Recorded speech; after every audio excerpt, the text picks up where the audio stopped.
21 जनवरी वर्ष 1957 में भारत सरकार द्वारा कॉपीराइट अधिनियम यानी प्रतिलिपि अधिकार अधिनियम लागू किया गया। कॉपीराइट के अंतर्गत आने वाले कार्य हैं साहित्यिक, संगीत संबंधी, नाटकीय, कलात्मक, architecture blueprint, cinematograph, computer program और सॉफ्टवेयर संबंधी कई अन्य कार्य। कॉपीराइट बौद्धिक संपदा का एक रूप है। किसी लेखक के द्वारा कोई लेख या प्रकाशन किया जाता है तब इसको एक निश्चित समय के लिए उस लेख या प्रकाशन पर विशेष अधिकार ही कॉपीराइट या बौद्धिक संपदा अधिकार कहलाता है। कॉपीराइट कानून द्वारा किसी भी व्यक्ति के मूल कार्य को कानूनी रूप से सुरक्षा मिलती है। 21 जनवरी वर्ष 1972 में भारत में 3 नए राज्यों का गठन हुआ।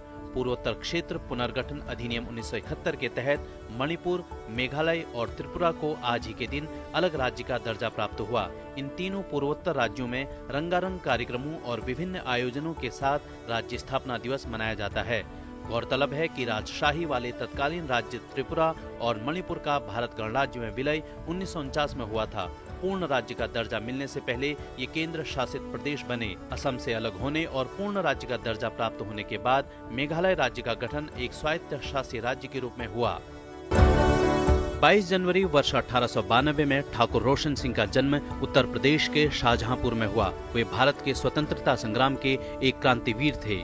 रोशन सिंह का नाम उन 4 क्रांतिकारियों में शामिल है जिन्हें काकोरी ट्रेन एक्शन के लिए ब्रिटिश सरकार द्वारा फांसी दी गई। काकोरी ट्रेन एक्शन द्वारा स्वाधीनता सेनानियों ने सरकारी खजाना लूटकर जनता को यह संदेश दिया कि क्रांतिकारी आम जनता के नहीं बल्कि शासन के विरोधी हैं। इस एक्शन में 4 क्रांतिवीरों को मृत्यु दंड दिया गया। ये क्रांतिवीर थे राजेंद्र नाथ लाहिड़ी, राम प्रसाद बिस्मिल, अशफाकुल्ला खां और रोशन सिंह। राजेंद्र नाथ लाहिड़ी को छोड़कर शेष तीनों को 19 दिसंबर को उत्तर प्रदेश के अलग अलग जेलों में फांसी दी गई, लेकिन भयवश अंग्रेजी हुकूमत ने राजेंद्र लाहिड़ी के उग्र स्वभाव को देखते हुए उन्हें 2 दिन पहले ही 17 दिसंबर को गोंडा कारागार में फांसी दी। 22 जनवरी वर्ष 1760 में वांडीवाश का युद्ध हुआ। यह युद्ध अंग्रेजों और फ्रांसीसियों के बीच लड़ा गया। वांडीवाश भारत के तमिलनाडु राज्य के पुदुचेरी में स्थित है। फ्रांस की सेना का नेतृत्व फ्रांसीसी सेना नायक काउंट डी लैली और अंग्रेजी सेना का प्रतिनिधित्व सर आयरकूट ने किया। इस युद्ध में फ्रांसीसियों की पराजय हुई। परिणाम स्वरूप फ्रांसीसियों ने अपनी भारतीय बस्तियां माहे, जिंजी और कराईकल भी अंग्रेजों के हाथों गंवा दिए। युद्ध में विजय के बाद अंग्रेजों का प्रभुत्व बढ़ गया और अन्य पुर्तगाली और फ्रांसीसी यूरोपीय शक्तियों का प्रभाव कम होता गया। उनके नारों में जोश था, खून में उबाल था। वे जहां जहां जाते कारवां बनाते। 23 जनवरी साल 1897 को नेताजी सुभाष चंद्र बोस का जन्म ओडिशा के कटक में हुआ था। वे भारत में स्वतंत्रता संग्राम के महानायक रहे। नेताजी ने जय हिंद का नारा दिया। उनके अविस्मरणीय योगदान का देश आज भी कर्जदार है। तुम मुझे खून दो, मैं तुम्हें आजादी दूंगा का नारा देने वाले नेताजी का भारत की आजादी में महत्वपूर्ण योगदान रहा है। नेताजी ने द्वितीय विश्व युद्ध के समय अंग्रेजों के खिलाफ मोर्चा संभाला। इस दौरान उन्होंने जापान के सहयोग से आजाद हिंद फौज का गठन किया। इसके साथ ही स्वतंत्रता आंदोलन की लड़ाई में उन्होंने आजाद हिंद सरकार का गठन किया। उनका संपूर्ण जीवन हर युवा और भारतीय के लिए आदर्श है। नेताजी ने आजादी की जंग में शामिल होने के लिए भारतीय प्रशासनिक सेवा का परित्याग कर दिया और इंग्लैंड से भारत वापस लौट आए। साल 2021 में भारत के प्रधानमंत्री नरेंद्र मोदी ने नेताजी की जयंती को पराक्रम दिवस के रूप में मनाने की घोषणा की। उसके बाद से भारत उनकी जयंती को हर साल पराक्रम दिवस के रूप में मना रहा है। 24 जनवरी वर्ष 1877 में पुलिन बिहारी दास का जन्म बंगाल के फरीदपुर जिले में हुआ। वे भारत के महान स्वतंत्रता प्रेमी और क्रांतिकारी थे। उन्होंने भारत की स्वतंत्रता के लिए ढाका अनुशीलन समिति नामक क्रांतिकारी संगठन की स्थापना की और अनेक क्रांतिकारी घटनाओं को अंजाम दिया। पुलिन उत्कृष्ट संगठनकर्ता थे और उनके प्रयासों से जल्द ही प्रांत में समिति की 500 से भी ज्यादा शाखाएं हो गई। ब्रिटिश हुकूमत द्वारा समिति को गैर कानूनी घोषित करने के कारण उन्होंने क्रांतिकारी गतिविधियों को संचालित करने के लिए 1920 में भारत सेवक संघ की स्थापना की। कोलकाता विश्वविद्यालय उनके सम्मान में विशेष मेडल देती है जिसका नाम है पुलिन बिहारी दास स्मृति पदक। 24 जनवरी वर्ष 1950 में राष्ट्रगान को संविधान सभा द्वारा आधिकारिक तौर पर आजाद भारत का राष्ट्रगान घोषित किया गया। राष्ट्रगान के रचयिता राष्ट्रकवि रविंद्रनाथ टैगोर हैं। राष्ट्रगान को रविंद्रनाथ टैगोर द्वारा वर्ष 1911 में लिखी गई एक कविता से लिया गया है। यह कविता 5 पदों में लिखी गई है, जिसके पहले पद को ही राष्ट्रगान के रूप में लिया गया है। राष्ट्रगान की गाने की समय अवधि 52 सेकेंड रखी गई है। राष्ट्रगान जन गण मन अधिनायक जय हे को पहली बार 27 दिसंबर 1911 में कलकत्ता अधिवेशन में गाया गया। इसे रविंद्रनाथ टैगोर की भांजी सरला द्वारा गाया गया। उन्होंने पहले राष्ट्रगान को बंगाली में लिखा था। बाद में सुभाष चंद्र बोस के निवेदन पर आबिद अली ने इसका हिंदी और उर्दू में अनुवाद किया। बाद में इसकी अंग्रेजी में भी रचना की गई। 25 जनवरी वर्ष 1950 में भारत के संविधान द्वारा निर्वाचन आयोग की स्थापना की गई। यह एक स्थायी संवैधानिक निकाय है। संविधान के अनुच्छेद 324 के तहत चुनाव आयोग को चुनाव के संचालन, निर्देशन और नियंत्रण के अधिकार मिले हैं।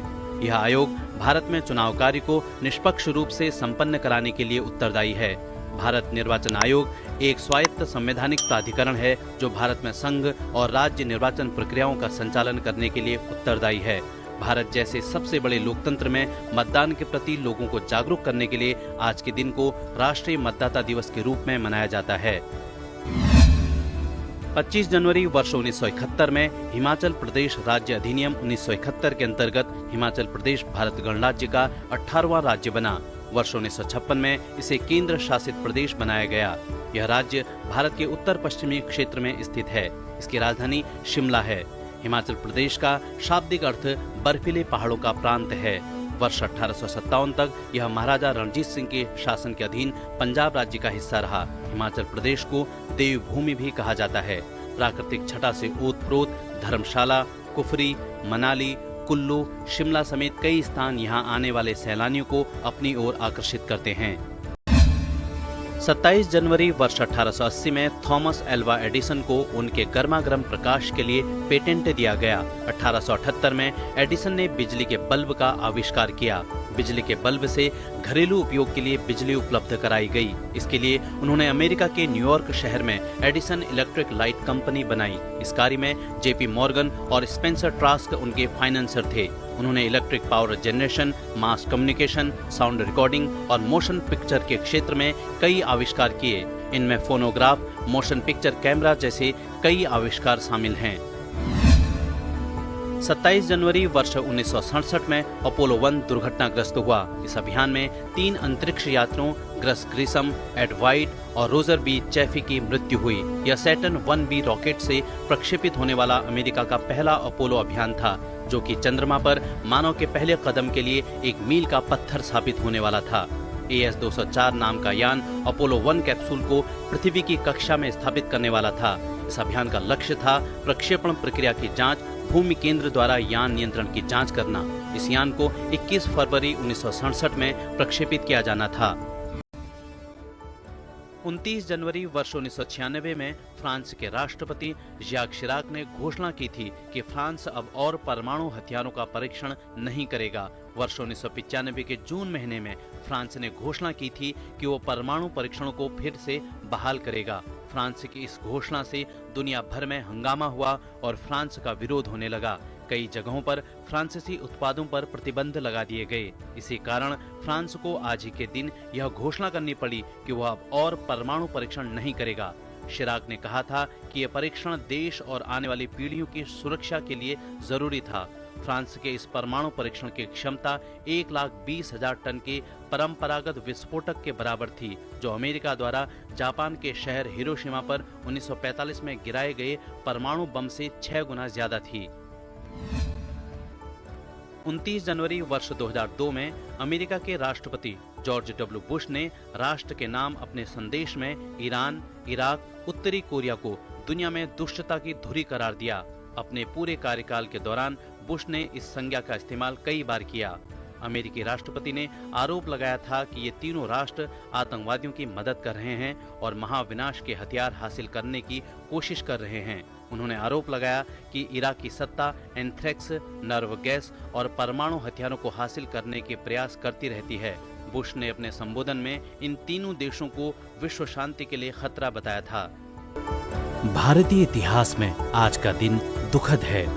आज ही के दिन साल 1948 को अहिंसा के पुजारी राष्ट्रपिता महात्मा गांधी की हत्या की गई। 2 अक्टूबर साल 1869 को गुजरात के पोरबंदर में जन्मे मोहनदास करमचंद गांधी ने पूरी दुनिया को सत्य और अहिंसा का पाठ पढ़ाया। उनके द्वारा चलाए गए अहिंसक आंदोलनों ने भारत को आजादी दिलाने में अभूतपूर्व भूमिका निभाई। इसीलिए पूरी दुनिया उन्हें अहिंसा के पुजारी के रूप में जानती है। उन्हें भारतीय स्वतंत्रता आंदोलन के एक प्रमुख राजनीतिक और आध्यात्मिक नेता के रूप में सदैव याद रखा जाएगा। गांधी जी के नेतृत्व में चलाए गए अहिंसक और शांतिपूर्ण आंदोलनों में सत्याग्रह, असहयोग आंदोलन, चंपारण सत्याग्रह, स्वराज और नमक सत्याग्रह, दलित आंदोलन और भारत छोड़ो आंदोलन प्रमुख हैं।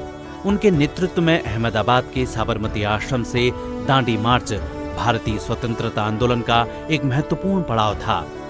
अहिंसा के इस पुजारी की याद में प्रत्येक वर्ष उनकी जयंती को अंतर्राष्ट्रीय अहिंसा दिवस के रूप में मनाया जाता है। 31 जनवरी वर्ष 1923 में मेजर सोमनाथ शर्मा का जन्म हिमाचल के कांगड़ा जिले में हुआ। सोमनाथ शर्मा ने देहरादून के Prince of Wales Royal Military College में दाखिला लेने से पहले शेरवुड कॉलेज नैनीताल में अपनी स्कूली शिक्षा पूरी की। मेजर सोमनाथ शर्मा भारतीय सेना की कुमाऊं रेजिमेंट की 4th बटालियन के डेल्टा कंपनी के कंपनी कमांडर थे। उनका फौजी जीवन द्वितीय विश्व युद्ध से शुरू हो गया था। वर्ष 1947 के भारत पाक युद्ध में वीरता से लड़ते हुए मेजर शर्मा शहीद हो गए। उनके अदम्य साहस के लिए भारत सरकार द्वारा उन्हें मरणोपरांत देश के सर्वोच्च शौर्य सैन्य अलंकरण परमवीर चक्र से सम्मानित किया गया। मेजर शर्मा परमवीर चक्र से सम्मानित पहले भारतीय हैं। 31 जनवरी वर्ष 1958 में संयुक्त राज्य अमेरिका द्वारा एक्सप्लोरर 1 लॉन्च किया गया। एक्सप्लोरर 1 अमेरिका द्वारा लॉन्च किया गया पहला उपग्रह था। इसको फ्लोरिडा के केप कैनावेरल से लॉन्च किया गया। एक्सप्लोरर 1 पर एक ब्रह्मांडीय किरण डिटेक्टर उपकरण लगा था, जिसे पृथ्वी की कक्षा में विकिरण पर्यावरण को मापने के लिए डिजाइन किया गया था। इस उपग्रह का निर्माण और संचालन डॉक्टर विलियम एच पिकरिंग ने किया। ये अपनी कक्षा में करीब 12 वर्षों तक लगातार काम करता रहा। एक्सप्लोरर 1 को सैटेलाइट कैटलॉग नंबर 4 दिया गया था। वर्ष 1957 में सोवियत संघ के स्पुतनिक 1 के प्रक्षेपण के बाद अमेरिका और सोवियत संघ के बीच अंतरिक्ष के शीत युद्ध की शुरुआत हुई।